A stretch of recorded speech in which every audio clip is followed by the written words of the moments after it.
Je vais te montrer comment je fais pour stopper les pensées immédiatement.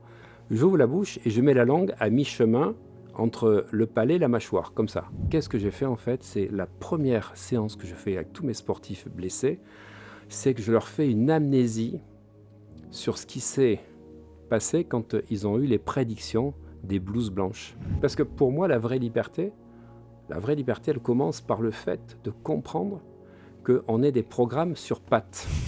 On est des logiciels sur pattes. Quand tu commences à comprendre ça et à prendre du recul pour regarder, ben là, la véritable transformation commence.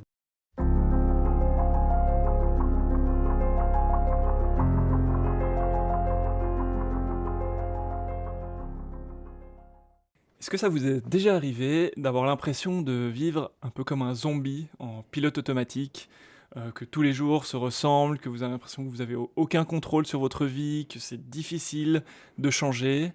Si c'est le cas, c'est probablement que votre cerveau vous joue des tours, et rassurez-vous, c'est pas une fatalité. Pour vous en parler, j'ai le grand plaisir d'être avec le docteur Olivier Madelrieux. Bonjour Olivier. Bonjour Florent. Merci d'être avec moi. Aussi. Olivier, pour les personnes qui ne te connaissent pas, donc tu es avant tout un scientifique, un docteur en pharmacie. Tu es aussi spécialiste dans les neurosciences, dans l'hypnose. Voilà, tu as aussi beaucoup d'autres domaines de compétences, on y reviendra.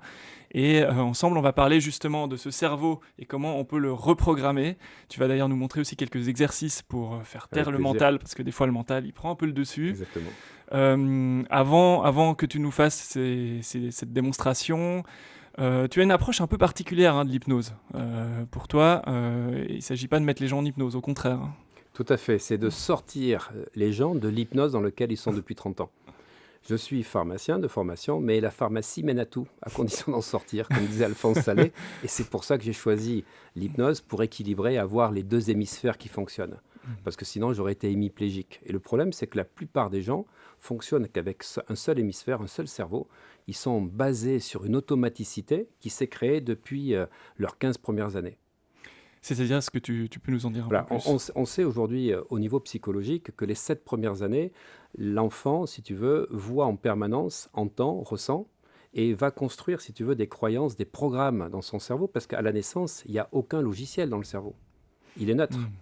Et donc, il y a ce qu'on appelle une mirorisation. Les 7 premières années, c'est le miroir, c'est-à-dire que l'extérieur, ce que j'appelle l'agent Smith, parce qu'on est dans une matrice, donc il va falloir sortir, l'agent Smith me contrôle et m'imprègne de tout ce que je vois.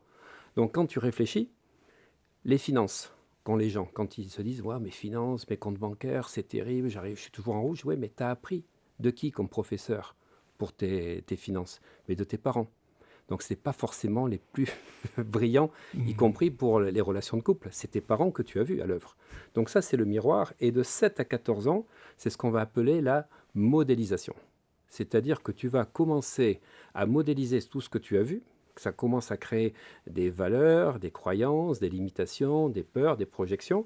Et de 14 à 21 ans, la troisième période, c'est ce qu'on appelle la socialisation. Avec ce que tu as enregistré, modélisé, tu commences à mettre ça en route. Et le problème, c'est que tu as créé, ce que tu as dit tout à l'heure, un zombie. Alors certainement sympathique, mais il est zombie. C'est-à-dire qu'il n'a aucune conscience de lui. Il ne vit qu'à travers son inconscient.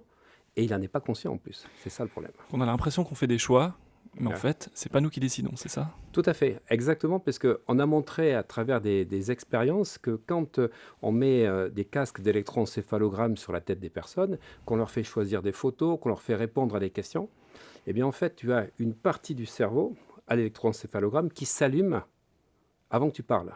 C'est, je crois, 56 centièmes de seconde avant. C'est-à-dire que quand tu appuies sur le bouton où tu choisis A, B, C par rapport à la réponse, c'est logique que ça s'allume. Mais ça s'allume avant que tu bouges. Donc ça veut dire qu'il y a des choix inconscients qui sont déjà faits. Et c'est ça qui est embêtant, parce qu'on ne nous a pas appris ça à l'école. Et le conditionnement dans lequel on vit, c'est-à-dire le pays dans lequel tu es, ce n'est pas du tout les mêmes paradigmes au niveau argent, au niveau culturel, que tu sois en France, en Suisse, en Belgique ou dans un pays africain. Ce n'est pas du tout les mêmes choses selon l'environnement familial. L'école t'hypnotise également. Alors, ne parlons pas de la société. Les partis politiques, c'est encore pire. Parce que quand tu es à droite, il faudrait lire Le Monde. Quand tu es à gauche, il faudrait lire Le Figaro. Il ne faudrait surtout pas lire le journal de ton camp. parce que ça va te confirmer dans des biais de Ah ouais, confirmation. ouais. Il faut avoir l'intelligence d'être ouvert et de confronter, si tu veux, les deux propositions. Donc on est hypnotisé, et je ne parle même pas du niveau hormonal. Il y a des gens qui sont hypnotisés par la testostérone, il y en a qui sont hypnotisés par leur cortisol, ils sont work Mmh. alcooliques. Et en fait, toute cette neurochimie, ces hormones font aussi que tu as des comportements qui sont induits à l'insu de ton plein gré. Ce qui fait qu'on peut avoir des colères incontrôlées ou des peurs qu'on maîtrise pas, ce genre de choses. Complètement. Mmh. Et alors le problème qu'il y a, si tu veux, c'est qu'une émotion, normalement, ça dure 2-3 secondes. C'est un signal. C'est un message chimique qui est envoyé, si tu veux, à travers les synapses par, si tu veux, les différents neurones. Donc, il faut savoir que tu as des neurones à dopamine, à sérotonine, à GABA et à acétylcholine. 51%, c'est le GABA, ce qui permet de Mmh. stabiliser, parce que sinon, on serait tout le temps en excitation. Et quand tu as une émotion trop forte, qu'est-ce qui se passe?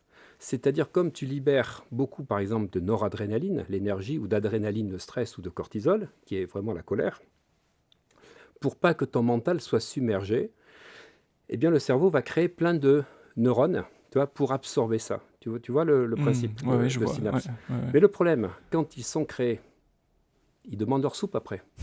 Ce qui fait qu'il y a une addiction au Mmh. tempérament, ce qui explique que tu as des sportifs de l'extrême, c'est qu'ils sautent en parachute, qui montent à l'Everest, ils ne peuvent pas s'empêcher parce qu'ils sont addicts. Et tu vois, par exemple, Schumacher, quand il a gagné ses 7 championnats du monde, il arrête.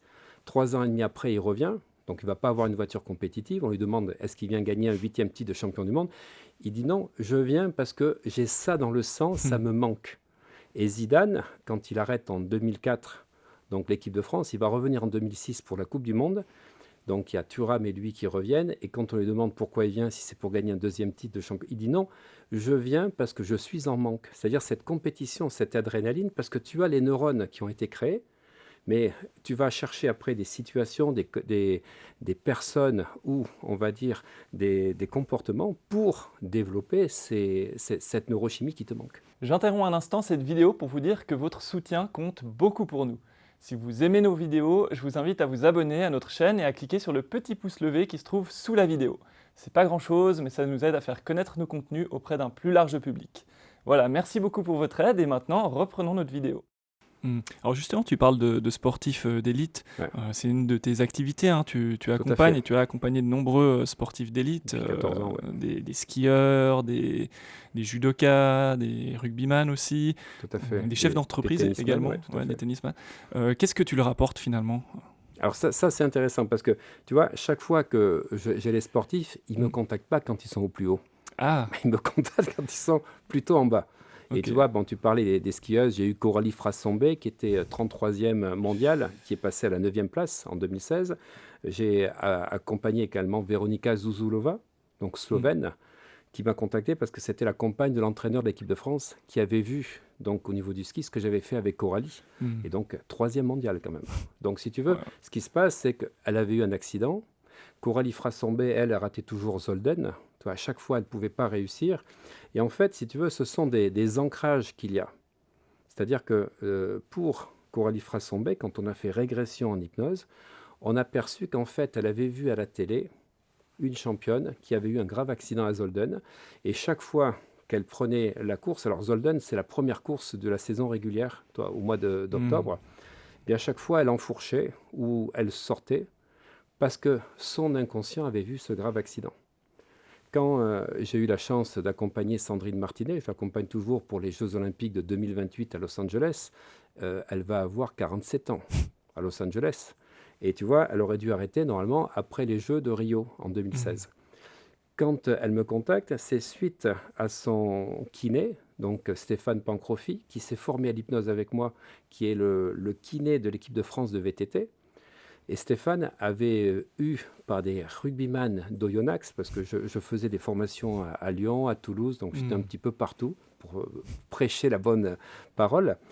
Et donc il avait vu une séance que j'avais fait avec un joueur qui s'appelait Medj, donc qui était à Oyonnax, qui normalement ne devait pas pouvoir remarcher, enfin pouvoir courir avant 1 an.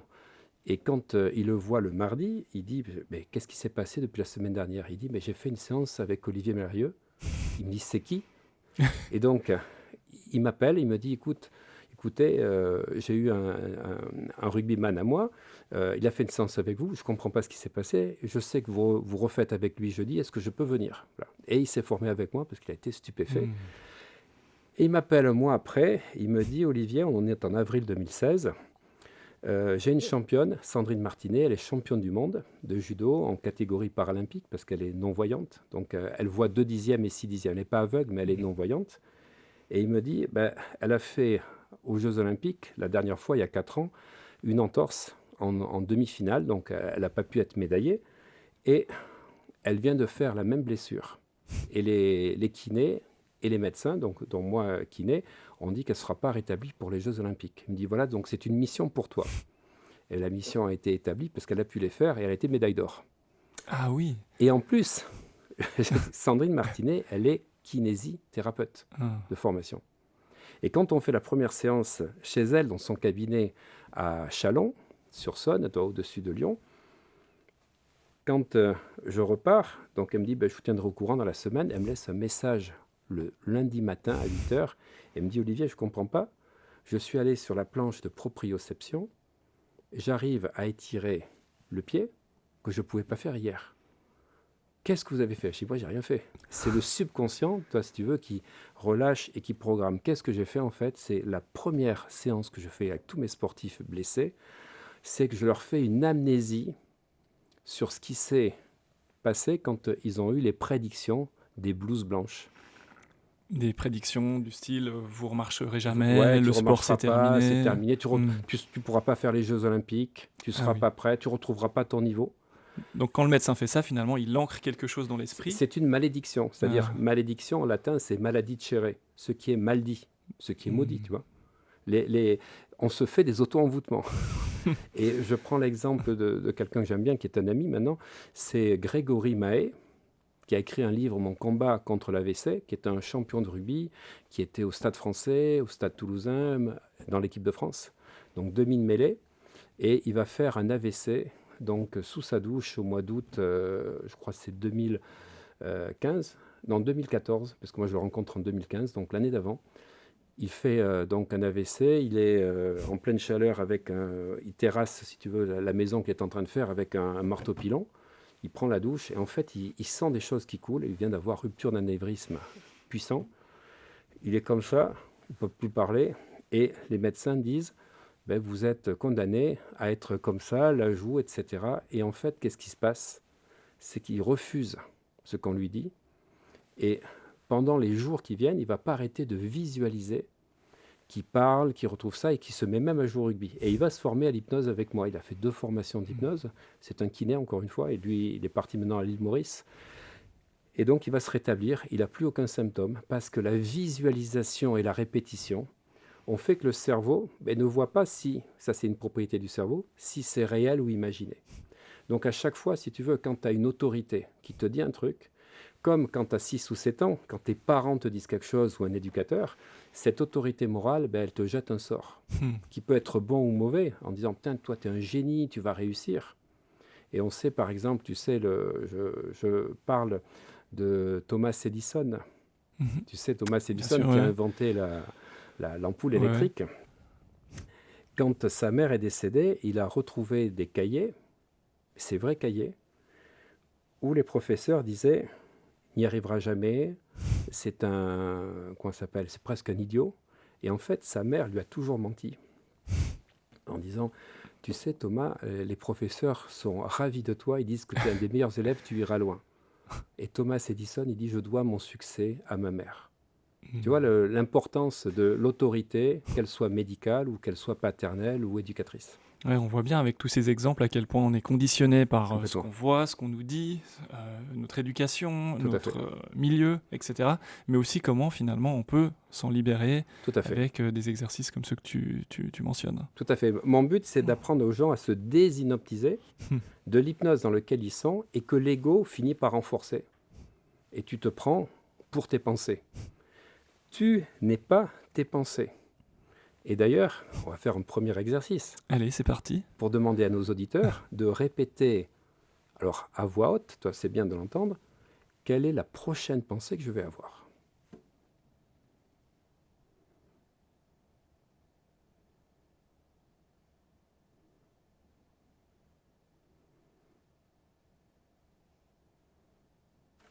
Il n'y en a pas. Il n'y a pas de pensée.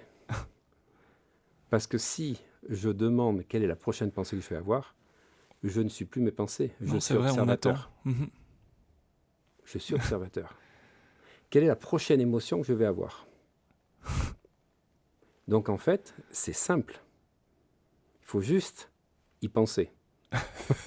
Parce que le flux des pensées qui tourne en permanence, et donc moi ce que je propose comme exercice, chaque fois que je rencontre des gens qui veulent faire un travail sur eux, c'est de commencer à faire sonner leur téléphone toutes les 30 ou 50 minutes. Tu vois, toutes les heures tu fais sonner, et chaque fois que le téléphone sonne, sur quoi je portais mon attention? Bien, porter mon attention sur ça. Donc tu vois déjà si c'est une pensée positive ou négative. Si tu pensais, putain, c'est compliqué en ce moment, je ne vais pas y arriver, etc. T'imagines que les pensées inconscientes, tu ne les vois pas. Mais quand tu demandes quelle est la pensée que j'avais, et donc deuxièmement, sur quoi je vais porter mes pensées?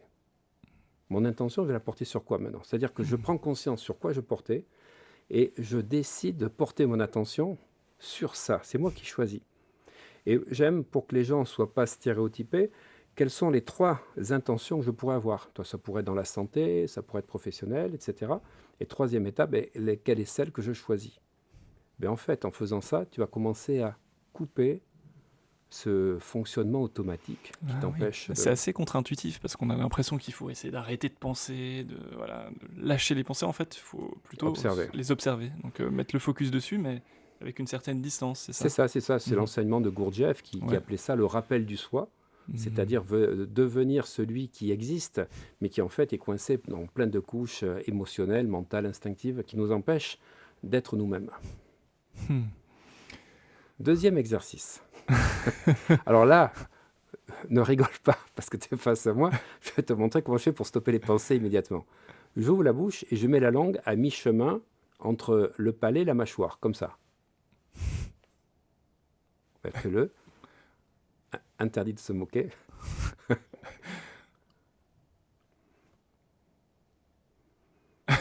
C'est vrai que quand on fait ça, on pense pas à grand-chose. On passe par... Alors, on est concentré sur le... Alors tu vois des gens dans la rue, des fois, qui sont comme ça. Alors, tu te dis, ils font l'exercice ou c'est naturel? Alors ils sont débranchés. Ils sont débranchés, ouais. Parce qu'en fait, si tu veux, tu as des pensées parce que tu as plein de stimuli. Quand tu fermes les yeux, tu enlèves 85% des stimuli qui sont d'ordre visuel. Toi, tu fermes les yeux, ça déjà baisse l'intensité.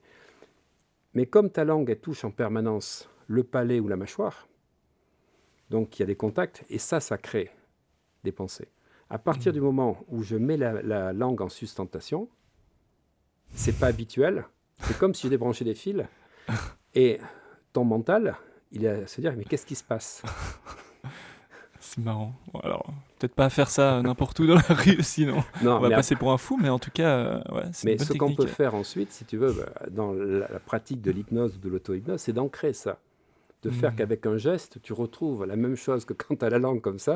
C'est plus facile de faire ça main cachée que la langue comme ça. Mais c'est la même chose, c'est-à-dire que ce sont des hacks du cerveau qui te permettent de contourner le fonctionnement automatique. Parce que pour moi, la vraie liberté, elle commence par le fait de comprendre qu'on est des programmes sur pattes. On est des logiciels sur pattes.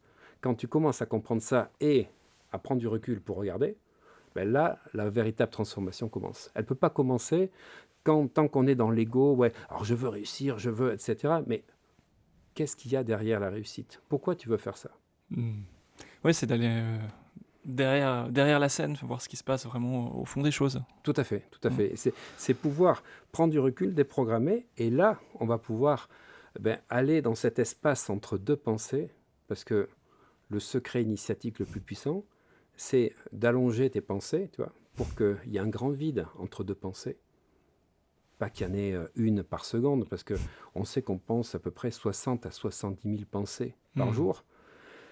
Sur une journée, si tu enlèves le sommeil, donc il reste 15 heures, 15 fois 4000 pensées, il reste, 60 000 divisé par 15, ça fait 4000 pensées. Et dans une heure, tu as 60 minutes, dans une minute 60 secondes, ça fait 3600 pensées secondes. Non, c'est pas possible. Si. Consciente et inconsciente. Ah ouais. Et 95% des pensées sont les mêmes que la veille. Donc, si tu veux, tu tournes dans un Ah bon. bocal. C'est pour ça que tu es un zombie. Et donc l'idée, c'est de stopper ce flux Ouais, pour créer des nouvelles pensées. c'est ça, de provoquer, si tu veux. Alors, créer des nouvelles pensées, il y a deux façons de faire. Premier style, lire des livres. Parce qu'en fait, tu rentres dans l'égrégore de l'auteur et tu as des nouveaux concepts qui te permettent d'assimiler de nouvelles choses. Et la deuxième chose, c'est de fréquenter des personnes différentes. Parce que conversations différentes, donc prise de conscience différente, et ça te permet, si tu veux, de créer de nouvelles idées.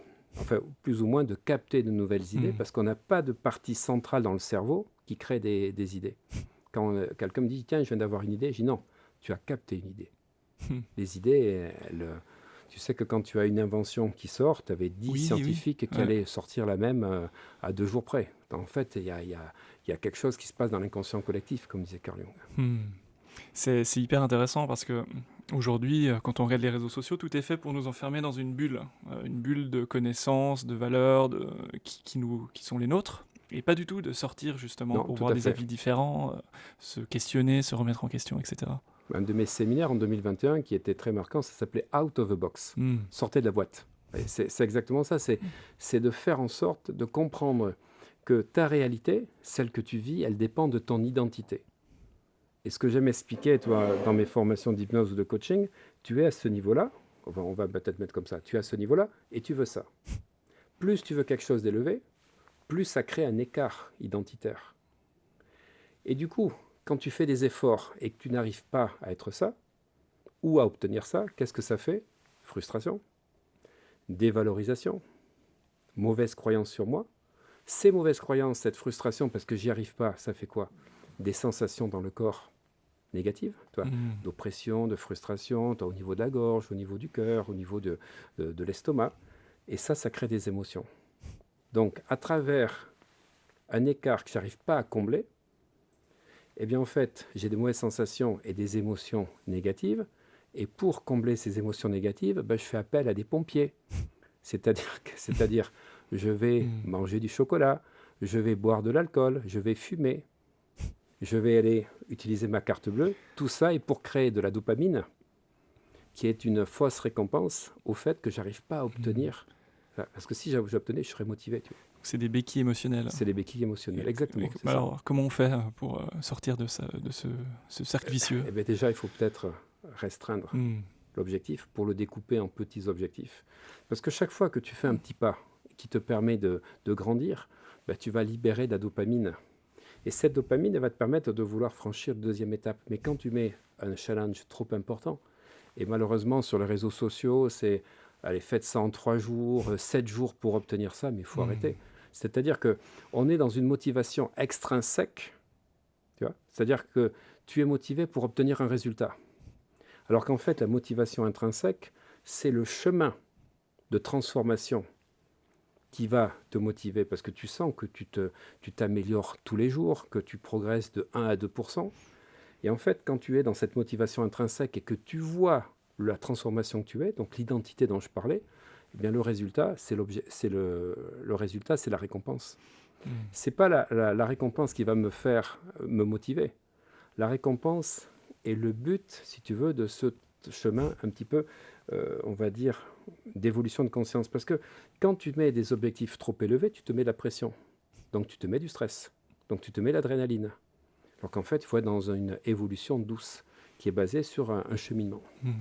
Une étape à la fois, un petit pas Tout à la fait. fois. Et surtout prise de conscience. Comprendre, si tu veux, le fonctionnement du cerveau. Ouais. Cette prise de conscience, cette distance, observation, c'est justement le sujet de ton dernier livre, Positive Altitude. Tout à fait. J'imagine que c'est le sens du mot altitude. C'est ça. Alors, j'aurais dû mettre, pour correspondre à ce que tu viens de dire, altitude positive. Mais c'était de faire positive attitude, positive altitude. Mais c'est surtout de prendre cette altitude où, si tu veux, j'aime beaucoup une série de livres qui ont été écrits par Vadim Zeland qui s'appelle Transurfing, où il parle des balanciers. Il explique que les balanciers, ce sont des énergies psychiques, si tu veux, dans lesquelles il ne faut pas se faire happer. Et je vais expliquer un peu ce que c'est, si tu veux. Moi, j'aime beaucoup la notion d'égrégore. L'égrégore, c'est la somme des, comment ça s'appelle, des énergies psychiques des gens qui la composent. La police crée un égrégore, l'armée crée un égrégore, un pays crée un égrégore, un club de foot crée un égrégore. Quand tu es fan d'un chanteur, tu crées un égrégore. Mmh. C'est-à-dire que quand tu vas dans un stade encourager une équipe ou que tu vas dans un concert, tu sens l'énergie de tous les Mmh. fans qui sont là, qui te portent. Et c'est ce qui, si tu veux, nourrit le chanteur. C'est ce qui nourrit l'équipe. Jusqu'à présent, jusqu'à ce livre Transurfing, pour moi, c'était j'appartiens à un club, j'appartiens à un club de supporters ou de fans, je suis dans cet égrégore. Quand tu es dans un parti politique, tu es dans un égrégore. Sauf que Transurfing, il a apporté une notion que je n'avais pas imaginée. Il dit, mais ceux qui sont contre font partie aussi de ce qu'il appelle le balancier. C'est-à-dire que si tu es pour le gouvernement actuel, tu fais partie de l'égrégore du gouvernement. Mais si tu es contre le gouvernement, tu fais aussi partie du balancier. Et donc tu nourris aussi le même égrégore? Exactement. Ah ouais. Et ça, c'est quelque chose que je n'avais pas imaginé. Toi, pendant une dizaine d'années, la notion d'égrégore me parlait, et de comprendre que quand tu es opposé, alors je vais essayer d'ouvrir les consciences pour que les gens comprennent. Quand tu es pour la vaccination, contre la vaccination, tu es dans le même égrégore. Pour ou contre. C'est-à-dire qu'il ne faut pas y mettre d'émotion. C'est ce qu'explique Vadim Zeland. Si je suis dans l'excès et que c'est quelque chose de très important pour moi, ben je crée une polarisation. Et c'est le balancier, il te sort de ligne de vie, toi. Et c'est pour ça, quand tu réussis quelque chose et tu dis « Ouais, trop fort, ah putain, je suis fort, qu'est-ce que je suis fort ?» C'est ce que je te disais tout à l'heure. Ouais. Ben, t'inquiète pas, la vie, elle va te réaligner dans les 2 jours qui viennent. Il t'arrive une merdouille et tu te dis « Putain, j'ai même pas eu le temps de profiter de ça. » Mais c'est normal, tu as été dans l'excès. Et c'est là qu'il faut être dans l'altitude. De dire « Mais c'est génial ce qui vient de m'arriver, je suis dans la gratitude. » Je remercie les personnes qui m'ont permis de faire ça, je remercie l'univers, je remercie le créateur. La gratitude va te permettre d'avoir une émotion neutre, mais très positive, mais tu vois, qui n'est pas excessive. Et Vadim Zeland dit, il ne faut pas donner d'importance. C'est-à-dire que ça ne doit pas, si tu veux, t'impacter. Alors voilà, c'est déjà la fin de cette vidéo YouTube, mais rassurez-vous, la vidéo n'est pas terminée, elle dure plus d'1 heure et vous pouvez la retrouver en intégralité. Et vous avez le lien en description sous cette vidéo. Vous laissez votre adresse email et vous accédez directement à la totalité de l'interview. Vous découvrirez notamment pourquoi dans Ho'oponopono on n'a pas 7 mais 8 chakras et pourquoi ces chakras commencent par le haut. Vous verrez, c'est très différent du bouddhisme, mais en même temps, il y a des points communs, c'est fascinant. Ça vous donne des clés au quotidien avec des enseignements très précis. Vous verrez aussi comment reprogrammer votre cerveau avec des conseils très concrets, des conseils qui vous permettent d'aller retravailler au niveau de vos souffrances, au niveau de vos blocages liés à votre enfance, etc., pour vous en libérer. Et vous allez voir aussi un test assez particulier qui concerne vos narines, comment vos narines respirent. Et ça paraît anodin, mais vous verrez que c'est très important dans notre quotidien. Voilà, merci de nous avoir suivis et je vous dis à tout à l'heure pour la suite de cette vidéo.